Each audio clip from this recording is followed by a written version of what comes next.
Vendo com os olhos da fé. Walter Júnior. Como consegui superar a perda total da visão aos 22 anos, quando vivia o auge da minha mocidade e vivia uma vida muito ativa? Responder a essa pergunta é o meu objetivo. A título de introdução, eu gostaria de salientar 3 pontos. Primeiro que, conquanto eu creia que as pessoas que são portadoras de uma deficiência visual como eu venham a se identificar mais com o meu depoimento, a solução que eu encontrei para superar esse momento difícil da minha vida é a solução para qualquer que seja o problema, inclusive o que você está enfrentando. Em segundo lugar, você observará que eu, como cristão, como seguidor de Cristo, tomo como referencial para interpretar as diferentes situações com as quais eu confrontei na minha vida, um livro que para muitos é uma lenda, alguns acham que é ultrapassado, mas eu creio ser a palavra do Deus que criou o universo para a minha vida. E é neste livro, a Bíblia, que eu encontro resposta às minhas dúvidas e discernimento para essas situações. E em terceiro lugar, eu gostaria e pretendo, com essa mensagem, com esse depoimento, desfazer a noção a qual se crê que se identifica uma pessoa que segue a Cristo pelo fato dela não sofrer problemas, dela não ficar doente, não ter problemas financeiros. Eu creio que se identifica uma pessoa que segue a Jesus não pelo fato dela não sofrer ou não passar por problemas, mas pela forma com que ela reage diante dos problemas. Porque problemas todos nós passaremos. Disse Jesus, no mundo tereis tribulações, mas tende bom ânimo, eu venci o mundo. Por isso, o próprio Cristo já nos asseverava com relação a isso. No mundo tereis tribulações. Agora, a diferença que existe é a da presença de Jesus conosco, como disse o salmista no Salmo 23, tão conhecido. Ainda que eu andasse pelo vale da sombra da morte, não temeria mal algum, porque tu estás comigo. É essa presença de Jesus conosco que nos torna capazes, de fato, de superar quaisquer que sejam os problemas. Bem, uma vez ressaltados esses 3 pontos, eu gostaria de começar pelo início, até para uma questão de princípio, não é? Eu me propus a responder uma pergunta, e essa pergunta faz alusão à perda da visão que aconteceu comigo há 5 anos e meio ao tempo dessa gravação. Eu ainda estou cego, não porque Deus não tenha poder para curar ou porque a manifestação do poder de Deus milagrosamente tenha sido algo apenas para as páginas do Novo Testamento, ou seja, há 2000 anos atrás. Deus tem poder para curar. Eu sou testemunha disso. Deus já operou milagrosamente na minha vida por várias vezes. Eu gostaria de citar 2.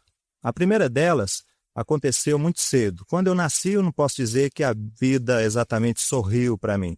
Logo aos 6 meses de idade, eu tive uma doença grave, paralisia infantil. Eu nasci em Minas Gerais, em Santo Antônio do Monte, uma cidade pequena, à época muito pequena, e houve um problema na época da vacinação, eles não deram a vacina contra a poliomielite, deram uma outra vacina. Eu fui levado para ser vacinado, mas recebi uma vacina que não era contra a poliomielite. Em função disso, eu e uma série de crianças contraímos a paralisia infantil. E minha mãe ouviu dos lábios do médico da cidade uma palavra, e ele disse a ela que, de fato, eu não caminharia e ficaria para sempre numa cadeira de rodas, uma vez que a perna esquerda foi totalmente atingida. Conquanto minha mãe tenha ouvido essa palavra do médico, ela conhecia uma palavra de esperança, palavra essa que se encontra nas páginas da Bíblia, onde Deus diz, eu sou o Senhor que te sara. E foi confiando nessa palavra que minha mãe orou durante 1 ano, como que num voto ao Senhor, pedindo a Ele que eu pudesse andar. E Deus deu resposta a essa oração de minha mãe. Com 1 ano e 6 meses exatamente, eu comecei a caminhar. A perna esquerda ainda ficou com uma pequena sequela, ela é um pouco mais fina que a direita, talvez até para que ficasse de testemunho, não é? Para que todos pudessem ver. Graças a Deus eu nunca precisei de uma cadeira de rodas para poder caminhar. Uma segunda intervenção de Deus milagrosa na minha vida que eu quero colocar Aconteceu aos 13 anos de idade. Eu tive meningite. A meningite começou e eu não sabia o que era, começou um torcicolo, esse torcicolo aumentou, foi tomando o corpo, e a dor de cabeça tremenda, e durante 5 dias eu caminhei por alguns consultórios e, por incrível que pareça, nenhum médico diagnosticou a meningite. Minha mãe estava de viagem para Brasília, à época eu morava em Belo Horizonte, Minas Gerais, e ela estava exatamente vendo a nossa mudança de Belo Horizonte para Brasília. Por isso, naquela época, meu pai me levou a esses consultórios. Só ao final desses 5 dias é que eu dei entrada no pronto-socorro de Belo Horizonte, e exatamente nesse dia minha mãe retornou de viagem, e eu me lembro bem quando eu estava deitado à maca, uma vez que ali naquele pronto-socorro o médico diagnosticou finalmente que eu estava com meningite, o que não é difícil de se perceber numa pessoa que está com meningite. Os sintomas são muito claros. Mas eu me lembro bem que eu estava deitado à maca, o médico de um lado, minha mãe do outro, e ele disse para minha mãe o seguinte, falou, minha senhora, esse garoto veio muito tarde para cá, a doença já evoluiu muito, quer dizer para a senhora o seguinte, nós não temos responsabilidade se ele morrer. E minha mãe perguntou para ele quais eram as possibilidades de eu escapar. E eu lembro que ele disse, ele falou, olha, em 100 casos como este, um escapa, ou seja, possibilidade de 1%. E eu me lembro da minha mãe falando, não, mas esse 1% vai ser meu filho. Dali eu fui transferido para um hospital de referência de Belo Horizonte, para tratar de meningite, doenças contagiosas. Eu me lembro que à noite eu entrei, minha mãe se despediu de mim porque não poderia ficar ali e foi embora. No outro dia cedo eu acordei com minha mãe me perguntando se eu queria tomar café. Qualquer movimento no pescoço gerava uma dor tremenda e tomar café não era motivo bastante para eu enfrentar essa dor. No entanto, eu virei o pescoço para olhar para minha mãe e não senti dor alguma. E procurei a dor pelo corpo, não que sentisse falta, mas era algo, para mim, surpreendente. De repente, eu sentei na cama e não estava sentindo mais nada. Em princípio, eu pensei que eles tivessem dado algum remédio através do soro que eu estava tomando e falei, poxa, por que não me trouxeram logo para cá? Afinal, foram 5 dias de dor e 5 noites sem dormir. A surpresa que foi minha foi também de uma enfermeira que entrou no quarto, olhou para mim sentado e falou, menino, você está sentado nessa cama? Nós pensamos que você tivesse morrido ontem à noite. Eu falei, mas por quê? Ela, porque ontem tinha uns jovens ajoelhados em redor da sua cama, nós pensamos que eles já estivessem rezando pela sua alma. De fato, quem conhece a palavra de Deus não irá rezar por uma alma, mas irá interceder por alguém que está doente e pedir ao Senhor que diz, eu sou o Senhor que te sara, que opere. E foi o que aconteceu. Porque, a bem da verdade, não existe, infelizmente, ainda um remédio que possa curar uma pessoa de meningite da noite para o dia. E foi o que aconteceu comigo. Aí eu entendi de onde tinha vindo o remédio. O remédio tinha vindo do céu. E é um remédio que está ao seu alcance, está ao alcance de qualquer pessoa que creia nessa palavra. Eu sou o Senhor que te sara. Eu nem cheguei a conhecer os rapazes que ajoelharam ali para pedir a Deus, mas uma coisa eu sei, Deus me curou. Agora você deve estar pensando, eu estou ouvindo uma pessoa que é cega dizendo que Deus cura. De fato, eu quero que você entenda que Deus pode fazer tudo o que quiser, mas nem sempre Ele quer fazer tudo o que pode. Isso porque Deus tem um plano na vida de cada um de nós. Muitas vezes a gente pergunta por quê, mas o mais sensato seria perguntar para quê, com que propósito. Uma vez que Deus tem o controle de todas as coisas, nada escapa aos seus olhos. Deus cuida de nós. O dia que eu entreguei a minha vida para Jesus, eu entreguei nessa certeza. Agora, eu quero te colocar o seguinte, de fato, quando eu perdi a visão, me causou uma certa perplexidade a início, mas eu não me revoltei com Deus ou entrei em depressão em função disso, de que eu sei que a minha vida está guardada em Deus. Ele cuida de mim. Ele sabe exatamente tudo que eu sofro por não enxergar e Ele tem a cura em suas mãos. E como Pai amoroso que é, se Ele ainda não entregou essa cura para mim e Ele sabe a dor que eu sinto, é porque Ele tem um propósito maior, que a minha mente não consegue entender totalmente, mas eu confio nele. Agora eu quero dizer uma coisa para você. Eu fiquei cego aos 22 anos. Eu tinha uma vida muito ativa, eu estava no auge da minha mocidade, eu estava fazendo uma faculdade, eu trabalhava, eu fazia uma série de coisas. E tudo aquilo foi brecado naquele momento. Agora, uma coisa é certa, Deus não me abandonou e nem me abandonaria. Ele me sustentou para que eu pudesse superar este momento da minha vida. Bem, a causa da perda da visão foi uma hipertensão intracraniana que causou atrofia bilateral do nervo óptico. E com isso eu fiquei cego. A medicina declarava que eu não voltaria a enxergar, porque o nervo óptico não tem como fazer transplante, não há nada que a medicina pudesse fazer. Uma vez consciente disso, agora eu, junto com minha mãe, me voltava para Deus. Afinal de contas, a palavra permanece. Eu sou o Senhor que te sara. E no dia 1º de julho, era dia do meu aniversário, eu fiz uma oração singela a Deus. Pedi a Ele de presente que eu voltasse a enxergar. Ou então que Deus me abrisse uma porta, me mostrasse um caminho para que eu pudesse ser útil, para que eu pudesse fazer o que eu mais gostava, que era anunciar a sua palavra, a sua mensagem. E eu me questionava o que um cego poderia fazer para Deus. Naquele dia, nada aconteceu. Quando anoiteceu, eu dormi e pensei, poxa, de repente eu acordo amanhã de manhã enxergando. Quem sabe acontece como na cura da meningite, eu adormeço e amanheço curado. Só que amanheceu o dia e tudo permanecia escuro.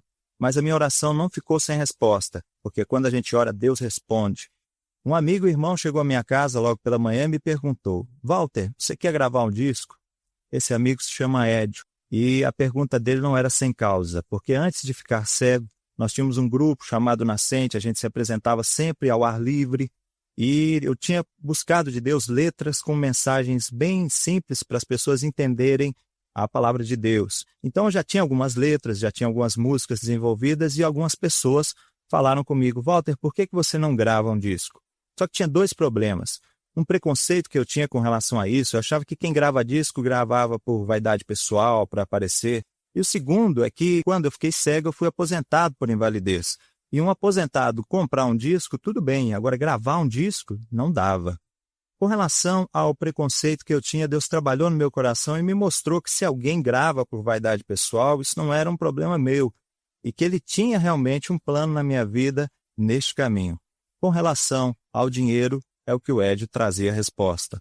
Tinha uma quantia que nós considerávamos bastante para começar o trabalho de um disco, depositada na minha conta, só que eu não sabia de onde tinha vindo. Logo depois chegou um contra-cheque do INSS e demonstrou que eram aposentadorias, proventos da aposentadoria atrasados que foram depositados de uma única vez na minha conta. Ou seja, estava ali a resposta, tínhamos ali a quantia necessária para começar o disco. Muitas outras pessoas nos ajudaram e esse sonho que surgiu com a perda da visão se realizou. Hoje, ao tempo dessa gravação, nós já temos 3 discos gravados, já temos um CD e um trabalho já de alguns anos, graças a Deus.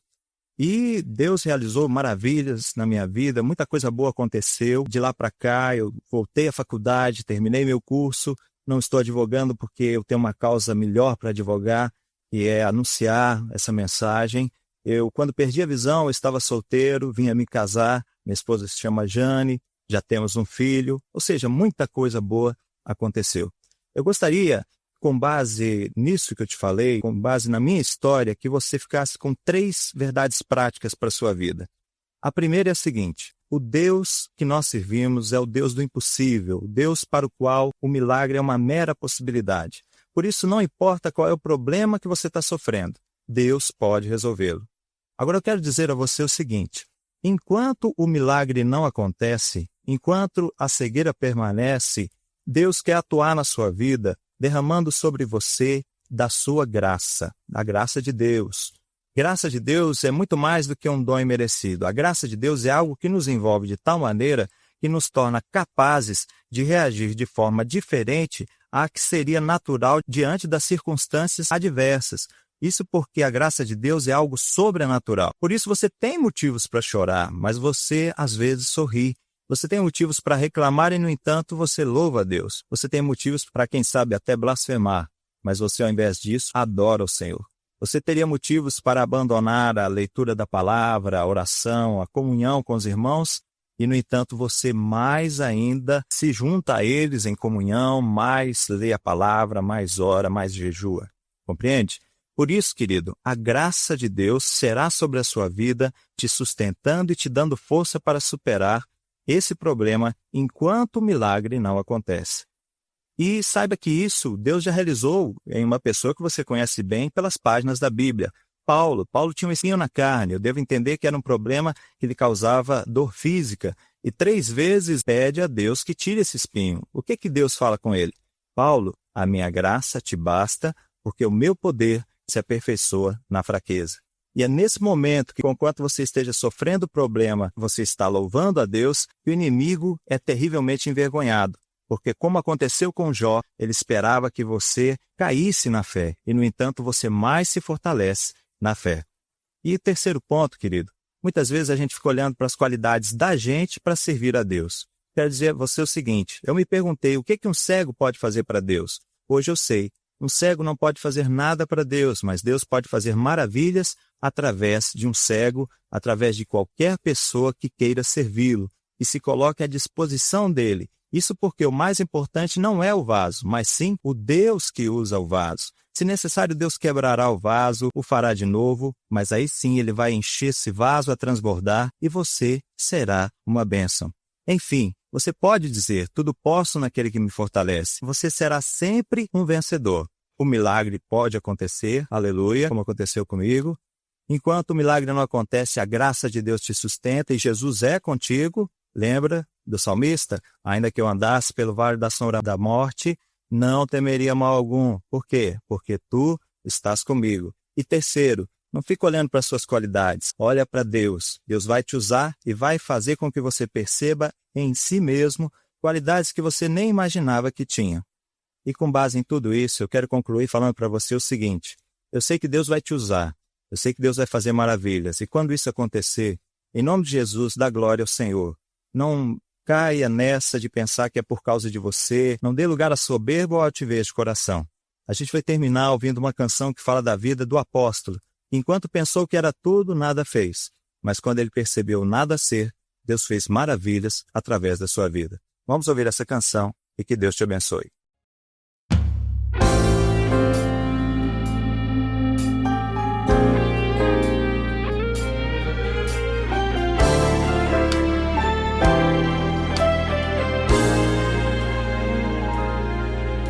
Pensar ser forte foi o erro meu.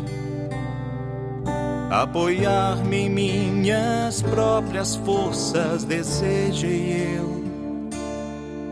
Embasado em elogios, aplausos, qualidades. Ilusão de quem é adulto, mas ainda não cresceu. Se eu me visse como pó que sou, fácil seria. O mestre juntaria a sua saliva e o milagre então de milhares que o veriam através de mim se realizaria. Mas penso ser rocha ao fim, sou tropeço. Pedro também pensava assim. Pedro, Petrus, pedra, por engano. Pedro apenas pó. Pedro também pensava assim. Pedro, Petrus, pedra, por engano. Pedro apenas pó. Mas Deus que é tudo, maior que todos, que no deserto a rocha firme fez fender, assim fará com esta falsa rocha, vida minha, para que rios de água viva dela possam correr. E a voz do mestre quebra o som das ondas. Pedro, tu me amas, sim, te amo, tu sabes muito bem.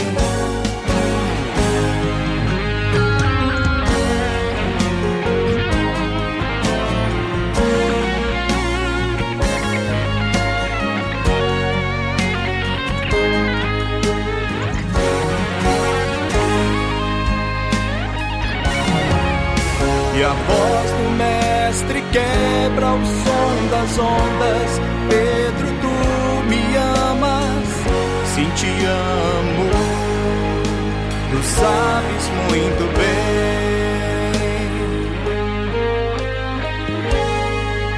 Apacenta o povo meu,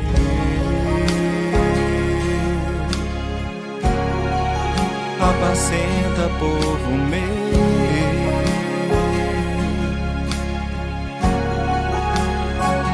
Povo meu.